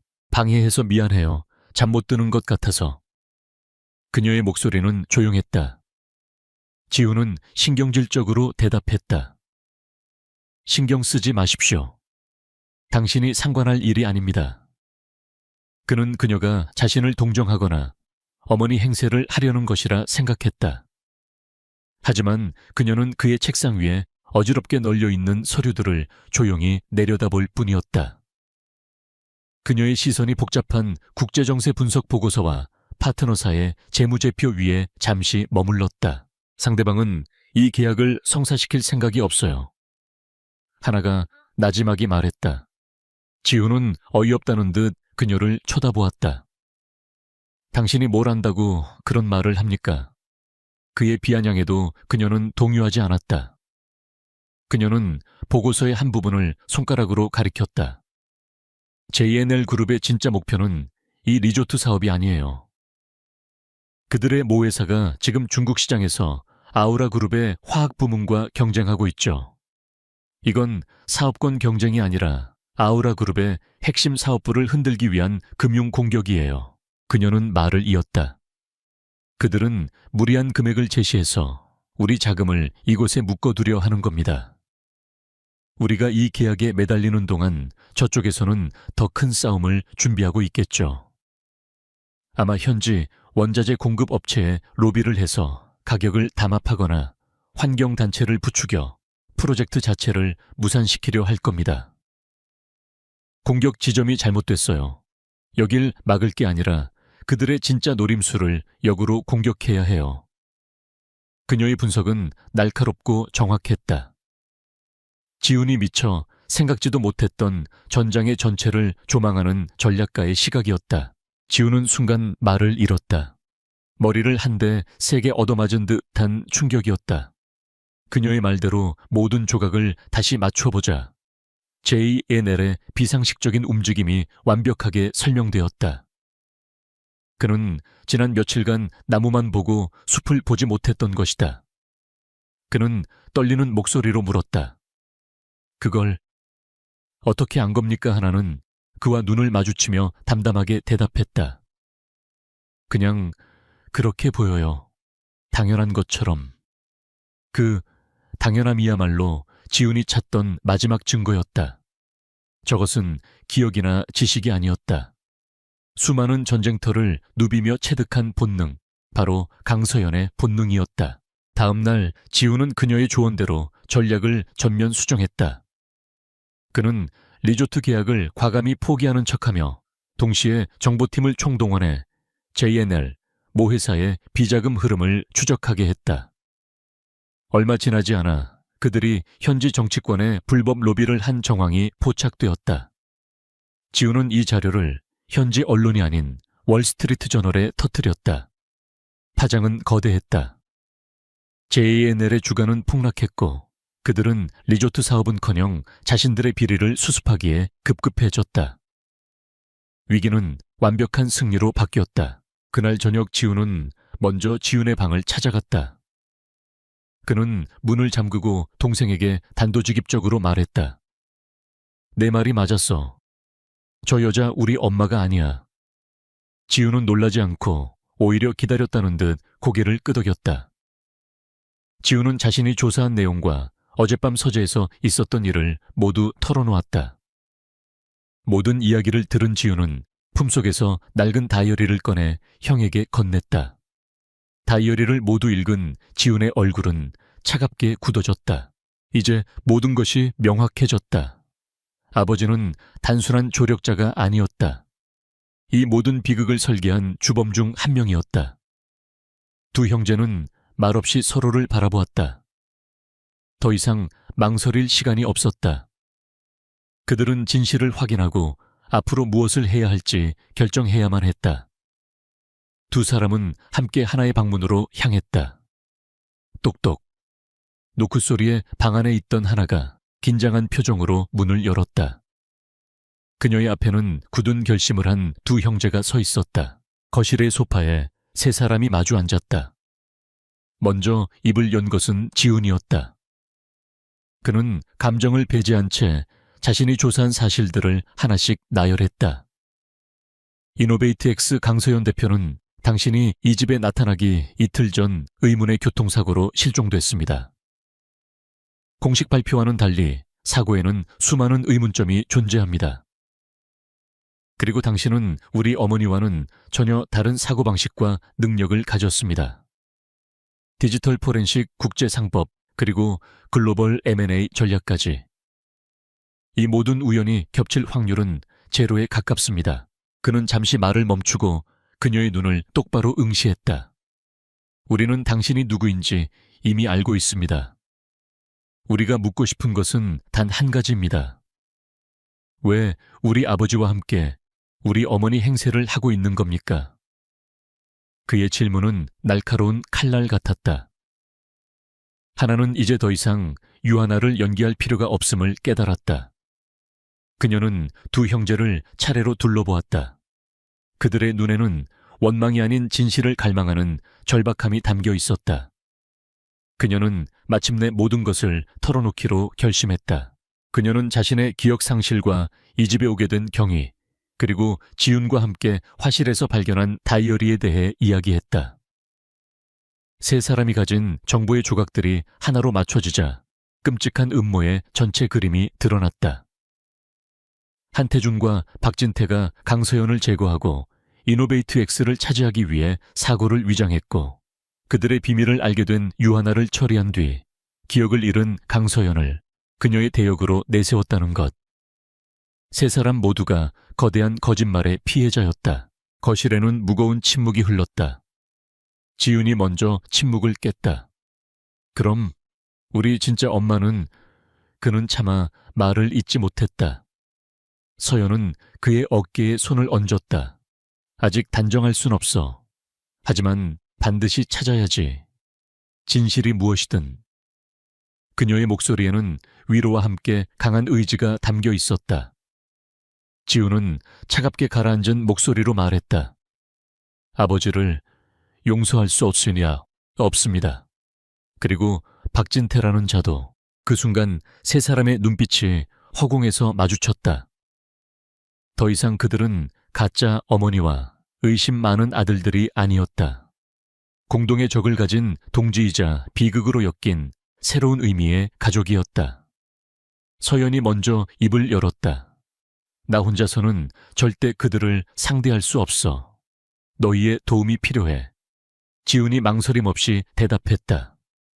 무엇을 하면 됩니까? 그의 대답에 지훈도 고개를 끄덕였다. 어둠 속에서 진실이라는 이름 아래 세 사람의 단단한 연대가 마침내 완성되고 있었다. 세 사람의 연대가 완성된 이후 한남동 저택의 고요한 공기 아래에서는 누구도 상상하지 못할 비밀스러운 전쟁 준비가 시작되었다. 그들의 첫 번째 회의는 지윤의 방음 처리된 작업실에서 열렸다. 강서연은 더 이상 혼란스러워하는 유하나가 아니었다. 그녀는 마치 오랫동안 잠들어 있던 사령관이 깨어난 것처럼 냉철하고 명확하게 상황을 지휘하기 시작했다. 기억은 여전히 조각나 있었지만 위기 상황에서 전략을 수립하고 조직을 이끄는 그녀의 본능은 조금도 녹슬지 않았다. 우리의 최우선 목표는 외부와의 안전한 소통 라인을 확보하는 거야. 서연이 낮은 목소리로 말했다. 그녀의 시선은 두 형제를 차례로 훑었다. 나는 이 집안에 완벽하게 갇혀 있어. 아버지가 준 스마트폰은 도청장치일 게 분명하고 모든 통신은 감시당하고 있을 거야. 외부의 정보 없이는 방역은커녕 현상 유지도 불가능해. 그녀의 분석은 정확했다. 그들은 성 안에 고립된 군대나 마찬가지였다. 그녀는 작전의 첫 단계를 제시했다. 바로 그녀의 가장 충직했던 부하 오 실장과 접선하는 것이었다. 서연은 그의 얼굴이나 개인적인 정보들은 거의 기억하지 못했지만 오 실장이라는 이름과 그에 대한 절대적인 신뢰감만큼은 본능처럼 남아있었다. 그 사람은 절대 박진태에게 넘어가지 않았을 거야. 분명 지금도 회사에 남아 어떻게든 버티고 있을 가능성이 높아. 우리가 접촉해야 할 유일한 사람이야. 문제는 어떻게 접촉하느냐였다. 박진태가 강서연의 최측근이었던 오 실장을 가만히 내버려 뒀을 리가 없었다. 그의 주변에는 분명 미라지 코퍼레이션의 감시가 붙어 있을 터였다. 지훈이 이 문제에 대해 자신의 자원을 활용하겠다고 나섰다. 제가 가진 보안팀 인력을 이용하면 오 실장님의 동선을 파악하고 감시를 따돌릴 방법을 찾을 수 있습니다. 하지만 직접적인 접촉은 위험합니다. 흔적을 남기지 않을 방법이 필요합니다. 바로 그 지점에서 서연의 전략가적 면모가 다시 한번 빛을 발했다. 그녀는 누구도 의심하지 않을 여러 겹의 위장 작전을 구상해냈다. 지윤아, 네가 필요해. 네 미술계 인맥을 이용해서 신진 작가들을 후원하는 작은 자선 전시회를 하나 열어줘. 장소는 청담동의 작은 갤러리로 하고. 그녀는 지훈을 보며 말했다. 이어서 지훈에게 시선을 돌렸다. 그리고 지훈이 너는 그 전시회의 케이터링 업체로 네가 완벽하게 통제할 수 있는 곳을 선정해. 오 실장에게는 아주 개인적인 경로로 초대장을 보내야 해. 그의 딸이 신진 작가 지망생이라고 했던 희미한 기억이 있어. 확인해봐. 작전은 신속하고 은밀하게 진행되었다. 지훈은 자신의 이름을 걸고 작은 전시회를 기획했고 예술가 지망생들을 후원한다는 명목은 누구의 의심도 사지 않았다. 지훈은 서연의 기억대로 오 실장의 딸이 작가 지망생이라는 사실을 확인하고 갤러리 측을 통해 아주 자연스럽게 그녀에게 초대장을 보냈다. 그리고 전시회 당일 지훈이 고용한 케이터링 직원으로 위장한 그의 충직한 부하가 오 실장에게 접근했다. 오 실장은 강서연 대표가 사라진 이후 절망 속에서 하루하루를 버티고 있었다. 그는 박진태의 회유와 압박에도 굴하지 않고 어떻게든 대표님의 자리를 지키려 애썼다. 하지만 희망은 보이지 않았다. 그러던 중 딸의 초대로 마지못해 참석한 전시회장에서 한 웨이터가 샴페인을 건네며 그에게 나지막이 속삭였다. 대표님께서 프로젝트 루나는 아직 끝나지 않았다고 전해달라 하셨습니다. 프로젝트 루나. 그것은 강서연과 오 실장 단 두 사람만이 알고 있던 극비 프로젝트의 암호명이었다. 오 실장의 심장이 멎는 듯 했다. 그는 떨리는 눈으로 웨이터를 바라보았다. 웨이터는 그의 손에 냅킨 하나를 쥐어주고는 아무 일 없었다는 듯 인파 속으로 사라졌다. 냅킨 안에는 작은 메모리 카드와 대포폰 번호, 그리고 자정 1번 채널이라는 짧은 메시지가 적혀 있었다. 대표님이 살아계셨다. 그 사실만으로도 오 실장의 눈에는 뜨거운 눈물이 핑 돌았다. 그날 밤 자정 서연은 지훈이 미리 준비해준 소형 무선 이어폰을 낀 채 자신의 방에서 숨을 죽이고 있었다. 지훈은 혹시 모를 상황에 대비해 그녀의 방문 밖에서 망을 보고 지훈은 자신의 사무실에서 모든 통신을 역추적할 가능성에 대비하고 있었다. 약속된 시간이 되자 이어폰에서 마침내 그리운 목소리가 들려왔다. 대표님, 저 오 실장입니다. 정말 대표님이십니까? 목소리는 감격에 겨워 심하게 떨리고 있었다. 그래요, 오 실장. 나예요. 서연이 대답하는 순간 닫혀있던 기억의 댐 일부가 무너져 내리는 듯한 강렬한 감각이 그녀를 덮쳤다. 오 실장의 충직한 얼굴 함께 밤을 새우며 프로젝트를 논하던 회의실의 풍경, 그와 나누었던 농담들까지 파편적인 기억들이 한꺼번에 머릿속으로 밀려 들어왔다. 그녀는 자신도 모르게 서연으로서 눈물을 흘리고 있었다. 나 살아있었어요.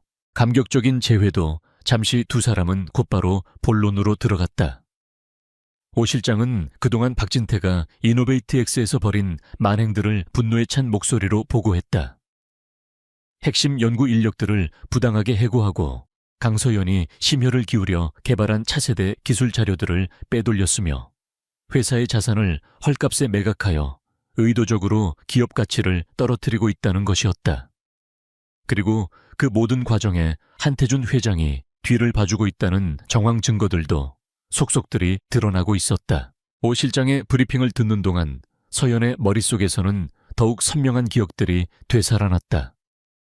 박진태가 자신의 기술을 얼마나 탐냈었는지, 한태준이 어떤 방식으로 자신에게 접근해왔었는지, 모든 것이 하나의 거대한 음모로 연결되었다. 그녀는 이제 자신이 누구인지, 그리고 무엇을 해야 하는지 완벽하게 깨달았다.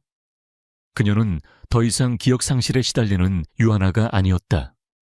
모든 것을 빼앗기고 돌아온 복수의 화신 강서연이었다. 통화가 끝난 후 서연은 두 형제를 다시 지훈의 작업실로 불렀다. 그녀의 눈빛은 이전과는 비교할 수 없을 정도로 차갑고 단단해져 있었다. 그녀는 작업실의 커다란 화이트보드에 적들의 이름과 그들의 관계도를 그려나가기 시작했다.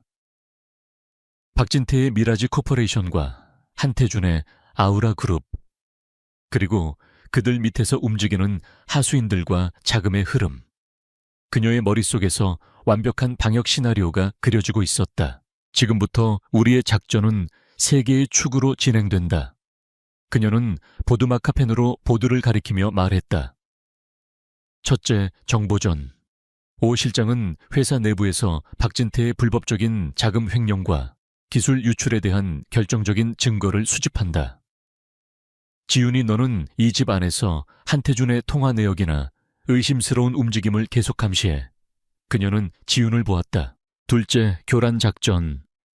지훈이 너는 아우라 그룹의 자금력을 이용해서 박진태의 미라지 코퍼레이션과 연결된 해외 페이퍼 컴퍼니들의 자금 흐름을 막아 주가를 흔들고 핵심 부품 공급망에 차질을 빚게 만들어 박진태의 시선을 분산시켜야 해. 그녀의 지시는 구체적이고 치밀했다. 그리고 마지막, 우리의 최종 목표. 그녀는 화이트보드 중앙에 큰 원을 그렸다. 박진태가 이노베이트 X를 완전히 집어삼키기 위해 소집할 임시 주주총회. 우리는 바로 그 자리에서 모든 것을 터뜨릴 거야. 그들이 가장 높은 곳에 올라섰다고 생각하는 순간 가장 처참하게 끌어내리는 거지. 그녀의 목소리에는 서늘한 분노와 함께 짜릿한 자신감이 넘치고 있었다. 두 형제는 숨을 죽인 채 그녀의 브리핑을 들었다. 그들은 압도당했다. 눈앞의 여인은 그들이 알던 나약한 존재가 아니었다. 거대한 제국을 이끌던 여왕이었고 백전백승의 장수였다. 그들은 기꺼이 그녀의 칼과 방패가 되기로 결심했다. 어둠 속에서 세 사람의 눈빛이 빛나고 있었다. 거대한 복수극의 서막이 마침내 올랐다. 그들은 이제 사냥을 시작할 준비를 마쳤다. 강서연이 설계한 방역의 서막은 조용하지만 치명적인 한 수로 시작되었다. 작전의 선봉에는 한지훈이 나섰다. 그는 서연의 지시에 따라 아우라 그룹의 해외 법인과 유령 회사를 동원하여 미라지 코퍼레이션의 숨통을 서서히 조여가기 시작했다. 첫 번째 목표는 박진태의 자금줄 역할을 하던 핵심 부품 공급업체였다. 지훈은 익명의 투자 보고서 형식을 빌려 해당 업체의 숨겨진 부실과 노사 갈등 문제를 집중적으로 부각시켰다. 동시에 공매도 세력을 동원해 주가에 미세한 균열을 일으켰다. 이 작은 돌멩이는 보이지 않는 파문을 일으켰다. 주가 하락과 부정적인 보고서에 불안을 느낀 투자자들이 동요하기 시작했고 은행은 대출 연장을 재검토하겠다는 신호를 보냈다. 박진태는 이 모든 것을 단순한 시장의 변덕으로 치부했다. 그는 자신의 제국이 보이지 않는 적의 공격을 받고 있다는 사실을 상상조차 하지 못했다. 그의 오만함은 서연에게 가장 강력한 무기가 되어주고 있었다. 그는 눈에 보이는 적이 없다는 사실에 안주하며 서서히 다가오는 위협을 감지하지 못했다. 같은 시각 이노베이트 X 내부에서는 오 실장의 위험한 첩보전이 계속되고 있었다. 그는 박진태가 심어놓은 감시의 눈길을 피해 과거 강서연과 함께 구축했던 비상보안 프로토콜을 이용했다. 그는 심야 회사에 남아 박진태의 측근인 재무이사의 컴퓨터에 접근했다. 그리고 서연이 알려준 비밀 백도어를 통해 미라지 코퍼레이션으로 기술 자료와 자금이 흘러들어간 흔적을 담은 암호화된 파일들을 빼내는데 성공했다. 파일이 그의 손에 들어오는 순간 그는 온몸에 전율을 느꼈다. 이것은 박진태의 목에 겨눌 비수가 될 터였다. 저택 안에서의 정보전은 지훈의 몫이었다. 그는 반항적인 아들 역할을 완벽하게 수행하며 한태준의 경계심을 무너뜨렸다. 그는 자신의 작업실에서 시끄럽게 음악을 틀어놓고 그림을 그리는 척하며 실제로는 서연이 건네준 초소형 무선 도청 장치를 통해 아버지의 서재를 엿듣고 있었다. 그리고 마침내 기회가 찾아왔다. 그는 한태준이 박진태와 나누는 격앙된 통화 내용을 녹음하는 데 성공했다. 통화 속에서 두 사람은 공급업체 문제와 주가 하락에 대해 논의하며 자신들의 범죄를 은폐하려는 계획을 노골적으로 드러내고 있었다. 뭔가 이상해, 박 회장. 너무 공교로운 일들이 동시에 터지고 있어. 마치 누군가 우리를 겨냥하고 있는 것 같단 말일세. 한태준의 목소리에는 불안감이 가득했다. 하지만 수학이 넘어 박진태는 코웃음을 쳤다. 쓸데없는 걱정 마시오, 한 회장. 강서연은 죽었고 그녀의 잔당들은 이미 다 정리했소. 지금은 그냥 운이 좀 나쁜 것뿐이야. 곧 이노베이트 X만 완전히 삼키면 모든 게 해결될 걸세. 그들의 대화는 두 사람의 공모관계를 입증하는 명백한 증거였다. 수집된 정보들은 매일 밤 가장 안전한 방식으로 서연에게 전달되었다. 서연은 자신의 방에서 모든 정보를 종합하고 다음 단계를 지시했다. 그녀의 두뇌는 마치 거대한 체스판처럼 적과 아군의 모든 움직임을 계산하고 예측했다. 그녀는 박진태의 오만한 성격과 한태준의 신중함 혹은 겁이 많음까지도 변수로 계산해 넣었다. 그녀는 이제 적을 흔드는 것을 넘어 그들이 스스로 무너지도록 유도하는 단계로 넘어가기로 결심했다. 두 번째 공격은 더욱 과감하고 정교했다. 지우는 오 실장이 빼낸 자료를 바탕으로 미라지 코퍼레이션의 자회사 중 한 곳에서 진행된 분식회계 정황을 익명의 제보 형식으로 금융감독원에 흘렸다.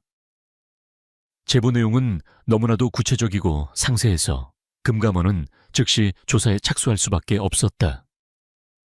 이 소문이 증권가에 퍼지자 미라지 코퍼레이션의 주가는 눈에 띄게 요동치기 시작했다. 투자자들의 문의가 빗발쳤고 박진태는 사방에서 터져나오는 문제들을 수습하느라 정신이 없었다. 궁지에 몰린 맹수는 더욱 난폭해지는 법이다. 연이은 악재의 이성을 잃은 박진태는 서연이 예측했던 그대로의 반응을 보였다. 그는 이 모든 혼란을 잠재울 가장 확실한 방법은 이노베이트 X를 최대한 빨리 완전히 장악하여 자신의 건재함을 과시하는 것이라고 판단했다.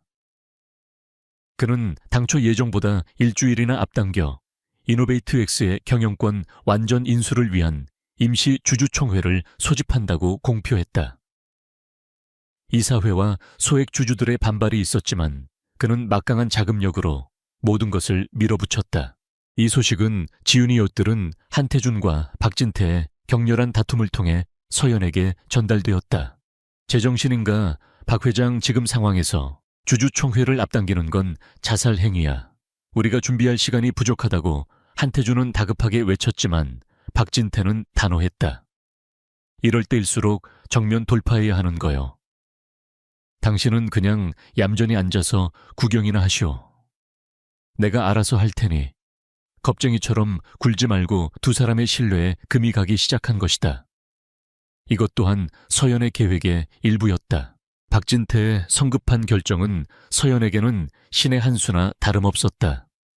그는 스스로 무덤을 판 셈이었다. 주주총회가 앞당겨지면서 그는 위임장 확보와 우호 지분 결집에 필요한 절대적인 시간을 놓치게 될 것이었다. 반면 서연의 팀에게는 모든 증거를 취합하고 마지막 방역을 준비할 명확한 디데이가 주어진 셈이었다. 그녀는 이 기회를 절대 놓치지 않을 작정이었다. 작전의 마지막 단계에 대한 지시가 내려졌다. 오 실장은 박진태의 폭정에 반감을 품고 있던 이노베이트 X의 소액 주주들과 전직 연구원들을 비밀리에 규합하기 시작했다. 지우는 의결권 자문사들을 상대로 미라지 코퍼레이션의 인수합병이 가져올 위험성에 대한 부정적인 보고서를 퍼뜨렸다. 지우는 한태준이 주주총회 당일 사용할 자료들을 미리 빼돌려 그들의 전략을 사전에 파악하는 임무를 맡았다. 모든 것이 주주총회 당일을 향해 하나의 거대한 폭풍처럼 응축되고 있었다. 주주총회를 하루 앞둔 밤 지훈의 작업실에 세 사람이 다시 모였다.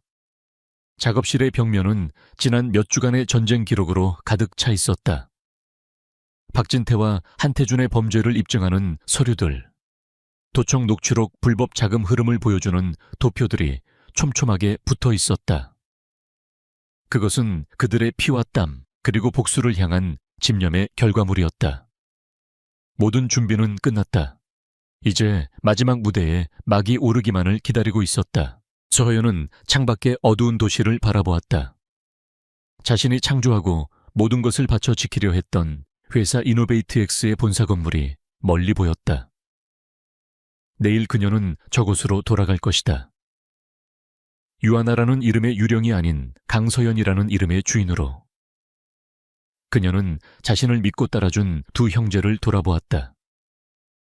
그들의 눈에는 더 이상 의심이나 불안이 없었다. 오직 굳건한 신뢰와 결연한 의지만이 빛나고 있었다. 무대는 준비됐어. 서연이 조용히 입을 열었다.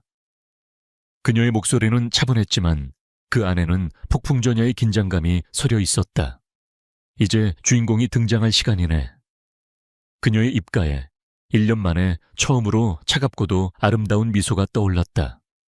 그것은 승리를 확신하는 자의 미소였다. 이노베이트엑스 임시 주주총회가 열리는 컨벤션 홀은 수백 명의 주주와 기자들로 가득 차 뜨거운 열기와 팽팽한 긴장감이 공존하고 있었다. 단상 중앙에 선 박진태는 승자의 여유로운 미소를 띤 채 이노베이트엑스의 암울한 과거와 자신이 가져올 밝은 미래에 대해 열변을 토하고 있었다. 그는 교묘하게 강서연의 경영 방식을 독선적이고 무모했다고 폄하하며 자신의 인수가 위기에 빠진 회사를 구원할 유일한 길인 것처럼 포장했다. 그의 카리스마 넘치는 연설에 일부 주주들은 고개를 끄덕이며 동조했다. 맨 앞줄에 앉은 한태준은 겉으로는 박진태를 지지하는 듯 박수를 치고 있었지만 그의 얼굴은 미세하게 굳어 있었다. 며칠째 계속되는 불길한 예감이 그의 심장을 옥죄고 있었다. 모든 것이 너무 순조로웠다. 마치 잘 짜인 함정 속으로 걸어 들어가는 기분이었다. 하지만 이미 주사위는 던져졌고 되돌리기에는 너무 늦었다. 그는 애써 불안감을 감추며 이 모든 것이 빨리 끝나기만을 바랄 뿐이었다. 그러므로 주주 여러분, 미라지 코퍼레이션과 이노베이트엑스의 합병은 모두를 위한 최선의 선택입니다. 이제 투표를 통해 박진태가 합병한 표결을 선언하며 연설을 마무리하려던 바로 그 순간이었다. 쾅 하는 소리와 함께 컨벤션 홀의 육중한 정문이 활짝 열렸다. 장내의 모든 시선이 일제히 문 쪽으로 쏠렸다. 소란의 원인을 파악하려는 듯 웅성거림이 파도처럼 번져나갔다. 눈부신 역광을 등지고 한 여인이 서 있었다. 검은색 정장을 입은 그녀는 또각거리는 구두 소리와 함께 조금의 망설임도 없이 단상을 향해 걸어왔다. 수백 개의 카메라 플래시가 일제히 터졌지만 그녀는 눈 하나 깜빡하지 않았다. 그녀가 성큼성큼 걸어 들어올수록 장내의 웅성거림은 경악에 찬 침묵으로 변해갔다. 단상 위에 박진태는 자신의 눈을 의심했다. 그의 얼굴에서 자신만만한 미소가 사라지고 마치 유령이라도 본 듯한 공포와 충격의 빛이 어렸다. 한태준은 심장이 멎는 듯한 충격에 숨을 헐떡이며 의자에 주저앉았다. 미안하지만 그 표결은 잠시 보류해야겠군요. 마이크 앞에 선 여인이 말했다. 그녀의 목소리는 일련의 공백이 무색할 만큼 힘있고 명료하게 장내에 울려 퍼졌다. 제 소개를 하죠. 저는 이노베이트엑스의 대표이사 강서연입니다. 강서연이라는 이름이 그녀의 입에서 나오는 순간 컨벤션 홀은 폭탄이라도 터진 듯한 충격에 휩싸였다. 죽은 줄로만 알았던 전설적인 여성 CEO가 돌아온 것이다. 기자들은 미친 듯이 셔터를 눌러댔고 주주들은 믿을 수 없다는 표정으로 술렁였다. 박진태가 가장 먼저 이성을 되찾았다. 그는 떨리는 손으로 마이크를 잡고 외쳤다. 거짓말. 당신은 강서연이 아니야. 어디서 나타난 사기꾼이냐. 경비는 뭘 하고 있는 거야. 저 여자를 당장 끌어내. 그의 발악에 가까운 외침에도 서연은 조금도 동요하지 않았다. 그녀는 오히려 그를 동정하는 듯한 차가운 미소를 지어 보였다. 오랜만이네요, 박진태 회장. 제 장례식에는 와주셨는지 모르겠군요. 그녀는 박진태를 무시한 채 주주들을 향해 몸을 돌렸다. 제가 지난 1년간 어디서 무엇을 했는지, 그리고 왜 이 자리에 다시 서게 되었는지 지금부터 차근차근 설명해 드리겠습니다. 그녀가 손짓하자 단상 뒤에 거대한 스크린의 영상 하나가 재생되기 시작했다. 그것은 1년 전 그녀의 사고 당시 현장을 지나가던 다른 차량의 블랙박스 영상이었다. 영상 속에서 거대한 트럭이 의도적으로 그녀의 차를 들이받는 장면이 고스란히 담겨 있었다. 장내에서는 경악의 탄성이 터져 나왔다. 보시다시피 제 사고는 단순한 빗길 사고가 아니었습니다. 명백한 살인 미수 사건이었죠. 서연의 목소리는 얼음장처럼 차가웠다. 스크린이 바뀌고 다음 자료가 나타났다. 한영로지스라는 유령 회사에서 사고 트럭 운전사의 아내 계좌로 거액의 돈이 입금된 내역이었다. 그리고 그 유령 회사의 자금 출처를 역추적한 도표가 화면을 가득 채웠다. 자금의 시작점은 바로 미라지 코퍼레이션의 해외 비자금 계좌였다. 아직도 거짓말 같습니까? 박 회장 서연이 박진태를 향해 물었다. 박진태의 얼굴은 이미 사색이 되어 있었다. 하지만 이게 끝이 아니었다. 스피커를 통해 지지직거리는 소음과 함께 익숙한 두 남자의 목소리가 흘러나왔다. 바로 박진태와 한태준이 나눈 비밀 통화 녹음 파일이었다. 강서연만 처리하면 이노베이트 X는 우리 것이오. 걱정 마시오. 흔적도 없이 깔끔하게 처리할 테니. 자신들의 목소리가 컨벤션 홀 전체에 울려 퍼지자 한태준은 결국 고개를 숙이고 말았다. 서연은 멈추지 않았다. 스크린에는 오 실장이 목숨을 걸고 빼낸 내부 자료들이 띄워졌다. 박진태가 이노베이트 X의 핵심 기술을 미라지 코퍼레이션으로 빼돌린 계약서 회사의 자산을 헐값에 매각한 배임 행위의 증거들. 그리고 마지막으로 유하나의 다이어리 마지막 페이지가 화면에 클로즈업 되었다. PJT와 그이가 나를 정리할 거라고 했다. 서연은 이 모든 증거들을 바탕으로 지난 1년간 자신에게 벌어졌던 기막힌 일들을 담담하게 설명했다. 살인 미수 기억 상실, 그리고 감금. 그녀의 이야기는 한편의 잔혹한 스릴러 영화와도 같았다. 모든 진실이 폭로되자 박진태는 마침내 이성을 잃고 말았다. 그는 단상 위로 뛰어 올라 서연의 멱살을 잡으려 했다. 이게 다 내년이 꾸민 짓이야. 이 악마 같은 년. 하지만 그의 손이 서연에게 닿기도 전에 건장한 남자들이 그의 앞을 가로막았다. 지훈과 지훈이 고용한 사설, 경호원들이었다. 동시에 컨벤션 홀 뒤편에서부터 정복을 입은 경찰들과 검찰 수사관들이 조용히 모습을 드러냈다. 그들은 이미 서연 측으로부터 모든 증거 자료를 넘겨받고 출동한 상태였다. 박진태 씨, 살인 미수 및 업무상 배임 주가 조작 혐의로 긴급 체포합니다. 수사관이 차가운 목소리로 체포영장을 내밀었다. 박진태는 미친 사람처럼 발버둥 쳤지만 건장한 수사관들에게 제압되어 무력하게 수갑이 채워졌다. 한태준 역시 자신의 아들인 지훈과 지훈의 차가운 시선을 받으며 모든 것을 포기한 듯 순순히 체포에 응했다.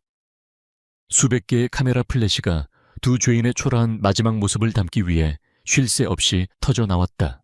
모든 소란이 끝나고 두 악인이 법의 심판대 위로 끌려간 뒤 강서연은 다시 마이크 앞에 섰다. 장내는 여전히 충격과 흥분으로 술렁이고 있었지만 그녀가 입을 열자 모든 소음이 거짓말처럼 잦아들었다. 그녀는 더 이상 복수의 화신이 아니었다. 위기 속에서 자신의 왕국을 되찾은 여왕의 모습이었다. 그녀는 주주들과 직원들과 그리고 세상을 향해 선언했다. 이노베이트 X는 오늘 다시 태어났습니다. 저 강서연이 여러분과 함께 더 위대한 미래를 만들어 나갈 것을 약속드립니다. 그녀의 목소리에는 흔들림 없는 자신감과 희망이 담겨 있었다. 연설이 끝나자 장내에서는 우레와 같은 박수 소리가 터져 나왔다. 그것은 시련을 이겨내고 돌아온 영웅을 향한 찬사이자 새롭게 시작될 신화를 향한 기대감의 표현이었다. 강서연은 그 박수 소리를 들으며 자신을 믿고 따라준 두 형제와 오 실장을 향해 희미한 미소를 지어 보였다. 길고 길었던 싸움은 마침내 그녀의 완벽한 승리로 끝이 났다. 주주총회에서의 극적인 사건 이후 세상은 한동안 강서연과 두 재벌가의 이야기로 들끓었다. 박진태와 한태준의 추악한 범죄 행각은 연일 언론에 대서특필되었고 법의 심판은 신속하고 단호했다. 두 사람은 살인 미수배임, 횡령 주가 조작 등 수많은 혐의가 인정되어 남은 생을 차가운 감옥에서 보내게 되었다. 그들이 평생 쌓아 올린 탐욕의 제국은 한순간에 모래성처럼 무너져 내렸다. 세상은 정의가 승리했다며 환호했다. 몇 달 후 이노베이트엑스는 기적처럼 안정을 되찾았다. 아니, 이전보다 더욱 강해져 있었다. 강소연의 복귀는 단순한 CEO의 귀환이 아니었다. 그것은 회사의 심장이 다시 뛰기 시작했음을 의미했다. 그녀는 가장 먼저 박진태에 의해 부당하게 해고되었던 핵심 연구원들을 다시 불러 모았다. 그리고 자신의 부재 기간 동안 망가진 시스템을 재정비하고 새로운 비전을 제시했다. 그녀는 이 모든 과정을 프로젝트 피닉스 불사조라 명명했다. 불길 속에서 재가 되었다가 더욱 화려하게 부활하는 신화 속의 새처럼 이노베이트엑스를 다시 일으켜 세우겠다는 그녀의 의지가 담겨 있었다. 그녀의 리더십은 이전과 사뭇 달라져 있었다.